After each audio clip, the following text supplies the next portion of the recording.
normal circumstances, the AV node forms the only route by which atrial depolarization can enter the ventricles.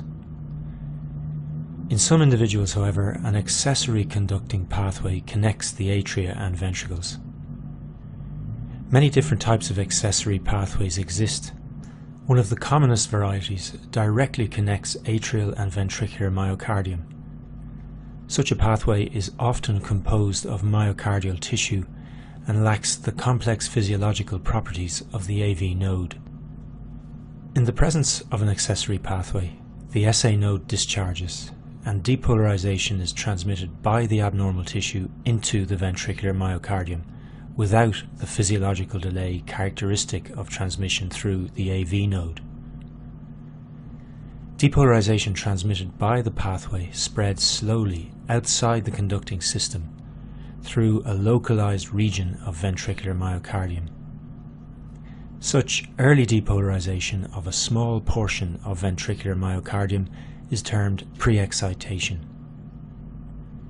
As this process is taking place, and following the usual physiological delay, the AV node allows the atrial depolarization wave to pass into the bundle of His.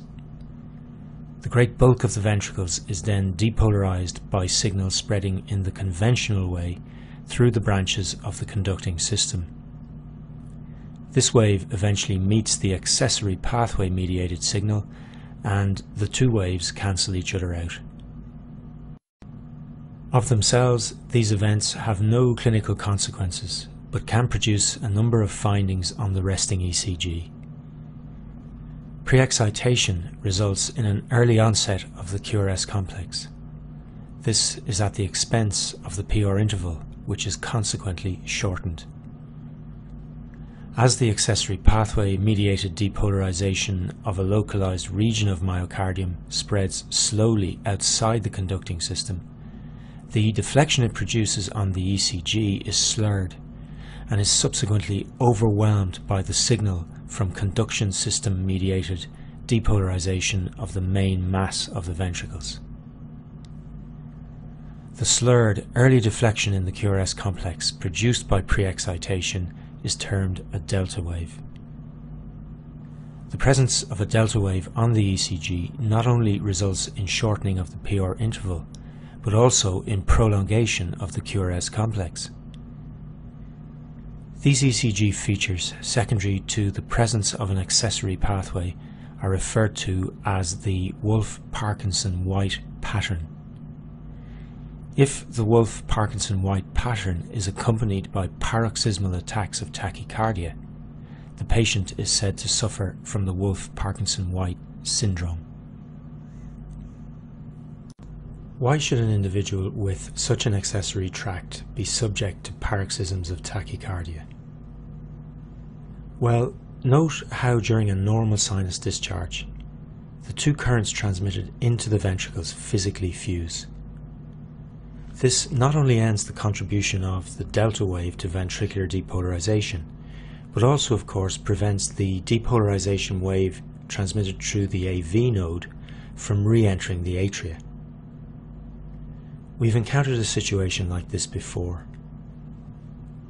As you learned in section 4, the existence in the heart of two communicating pathways with differing electrical properties and whose depolarization waves ultimately limit the extent of each other's transmission is the substrate for a re-entrant loop. In this case, the re-entrant loop can be triggered by a premature ventricular or premature atrial contraction.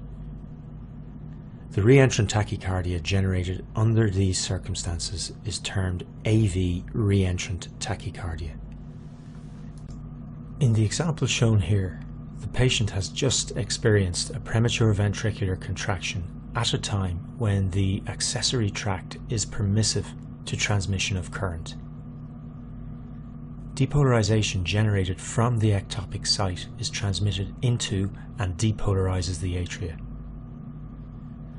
By the time the atrial depolarization wave reaches the AV node, it is ready to transmit the wave into the conducting system and depolarize the ventricles. Note, however, that in this sequence of events, there is now nothing preventing the wave from re-entering the accessory tract and depolarizing the atria from below. In this way, a rapidly discharging, self-sustaining re-entrant loop is established between the atria and ventricles, giving rise to AV re-entrant tachycardia. There are a few useful points to note at this stage. Firstly, once the re-entrant tachycardia is initiated, the ventricles are depolarized in their entirety by the conducting system. This includes the region of myocardium previously depolarized by the accessory pathway. So during a paroxysm of AV re-entrant tachycardia, the delta wave disappears and the QRS complexes of the tachycardia are narrow.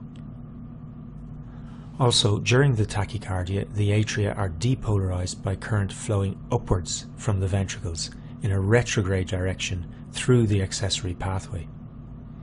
Therefore, if we can identify the P waves during the attack, we would expect them to demonstrate an axis directed superiorly. That is, we would expect them to be negative in the inferior leads. One further point about the P waves which will come in very useful in practice is their distance from the preceding R wave. At presentation, it may be difficult to distinguish AV re-entrant tachycardia from AVNRT. AV re-entrant tachycardia generally results in faster heart rates, but as shown here, this is not always the case. There is another clue which you can use to try and distinguish these two narrow complex arrhythmias. You learned in section 4 that the P wave in AVNRT may occur during or immediately following the preceding R wave, producing a pseudo S wave in the inferior leads. In AV re-entrant tachycardia, because of the much larger distances travelled by the re-entrant current, a macro re-entrant circuit, if identifiable, the P wave tends to occur later in the cardiac cycle and is often observed as a distortion of the ST segment. In the example shown here, the experienced eye can identify this negative distortion of the ST segment as a P wave. The negative orientation of the P wave in lead 2 and its relatively long distance from the preceding R wave is consistent with a diagnosis of AV re-entrant tachycardia. The distance between the preceding R wave and the subsequent P wave on any ECG is termed the RP interval. We will discuss the RP interval again when we tackle tachyarrhythmia diagnosis in the quiz section.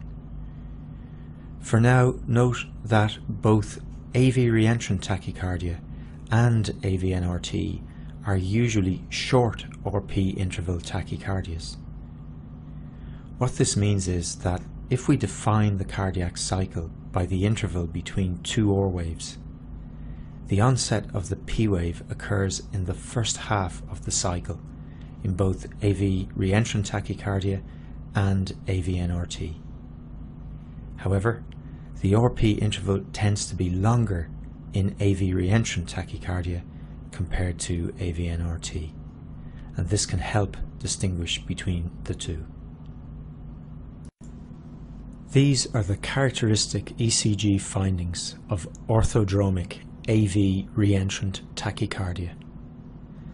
The term orthodromic refers to the direction of flow of the re-entrant circuit entering the ventricles through the AV node. It is possible for an ectopic to establish a re-entrant circuit flowing into the ventricles through the accessory tract. This is an antidromic AV re-entrant tachycardia. In this situation, ventricular depolarization is transmitted outside the conducting system, resulting in an extremely dangerous broad complex tachyarrhythmia, which we will discuss in the quiz section.